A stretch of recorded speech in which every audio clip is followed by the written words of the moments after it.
Il y en a qui m'a dit, je fais à l'Assemblée, je vais être politicien. Je dis, ils vont te bouffer comme un chewing-gum. Tu ne connais pas les milieux, ils vont te manger comme un saucisson. Tu connais les saucissons, ils vont te bouffer. Tu n'as rien. Tu es vide, tu vas faire quoi là-bas? Non, j'ai à cœur de défendre les intérêts du peuple. Ah bon? Je ne sais pas si Mobutu a eu les plus grands magiciens de ce monde, les plus grands marabouts de ce monde, les sorciers les plus puissants de ce monde.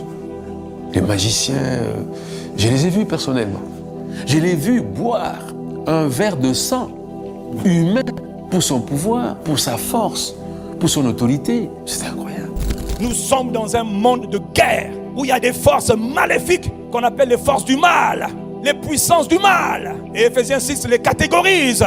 Notre combat n'est pas contre la chair et le sang, non, mais contre les principautés, contre les puissances, contre les chefs de ce monde de ténèbres, contre les puissances spirituelles, méchanceté dans les hauts lieux.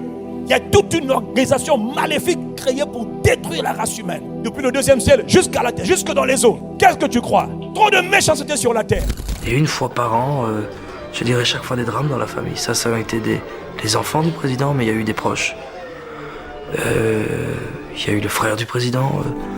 Des années auparavant, il y a eu beaucoup de choses qui sont succédées.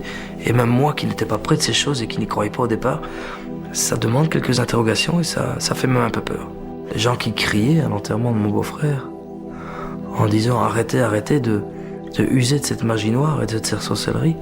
Parce que vous savez que quand vous usez de ça, vous devez le payer en retour de notre côté. Et vous devez payer de votre chair, donc c'est-à-dire de quelque chose qui vous est attaché.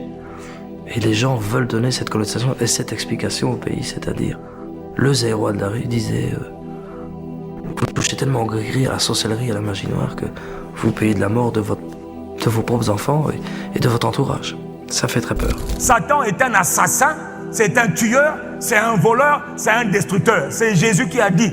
Et Jésus est la parole par qui tout a été créé. Donc il connaît ces entités. Ne crois jamais que le monde de ténèbres, que le diable sera un jour fatigué de te détruire, toi et ta descendance. Tu as compris ce que je te dis? Ils n'ont pas eu peur, ils n'ont pas eu pitié de ta grand-mère, de ton père, de ta mère. Ils n'auront pas pitié de toi. Ne te leurre pas, réveille-toi. Comprends que tu as besoin de la puissance de Dieu. On a vu des étudiants intelligents arriver à un certain âge. Ils ont perdu la tête. Ils sont devenus malades, ils sont devenus fous, égarés, dépravés. Que s'est-il passé? Ils ont été soumis à des puissances qui les ont contrôlés.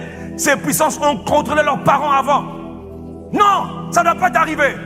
Mais il faut que tu te réveilles. Tu as besoin de la puissance de Dieu. Quel que soit le champ, le domaine dans lequel Dieu t'a appelé, quand il va te le révéler, il faut que tu saches une chose. Comme Jésus, tu auras besoin d'être revêtu de la puissance du Saint-Esprit ou encore de la puissance d'en haut. Madame, tu fais des enfants. Est-ce que tu sais que pour élever des enfants, il faut que tu les élèves avec la puissance de Dieu? La sagesse de Dieu, l'intelligence de Dieu, la capacité de Dieu. Tu sais pas ça? Pendant que toi tu ne comprends pas, il y a des mamans qui élèvent leurs enfants dans la méchanceté, dans les mundos qui les fétichent. Et ils élèvent leurs enfants pour que leurs enfants soient toujours les rois, les premiers. Et ils écrasent les autres, y compris tes enfants. Réveille-toi!